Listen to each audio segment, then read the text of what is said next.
حضرت پیر حافظ ذوالفقار احمد نقشبندی دامت برکاتہ العالیہ فرمانے لگے کہ ایک مرتبہ وہ امریکہ میں کسی کے ہاں گئے تو صاحب خانہ نے سب کے لیے بستر وغیرہ لگا دیے، رات کو جب سر چیزیں فارغ ہو گئے اور خود وہ بیٹھ گئے۔ تو حضرت نے پوچھا بھئی آپ نے اپنا بستر کوئی نہیں لگایا؟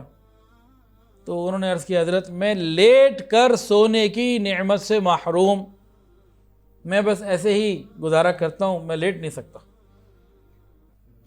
بھئی اب کیوں نہیں لیٹ سکتے؟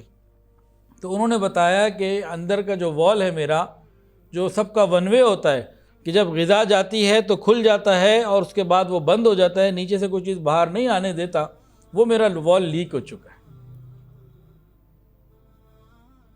اب میں جب لیٹتا ہوں نا تو جو کچھ پیٹ میں ہوتا ہے وہ حلق کے ذریعے باہر آ رہا ہوتا ہے، سجدے میں جاتا ہوں تو وہ باہر آ رہا ہوتا ہے۔ اب میں نہ لیٹ سکتا ہوں نہ میں سجدہ کر سکتا ہوں۔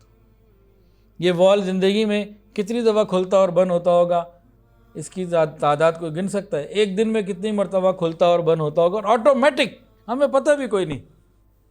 یہ ہے وَإِن تَعُدُّوا نِعْمَةَ اللَّهِ لَا تُحْصُوهَا، میرے بندو تمہیں ایسی ایسی نعمتیں دی ہوئی ہیں تم شمار بھی نہیں کر سکتے۔ اس نعمت کو ہم نے کبھی نعمت ہی نہ سمجھا کہ لیٹ کے سونا اور یہ چیزوں کا ہمارے لیے ٹھیک رہنا، یہ خود کتنی بڑی نعمت ہے پروردگار کی۔ ویڈیو کے نیچے سبسکرائب کے بٹن پہ کلک کریں، بیل کے آئیکن پہ کلک کیجئے تاکہ ہر نئی ویڈیو کی نوٹیفیکیشن آپ کو مل جائے۔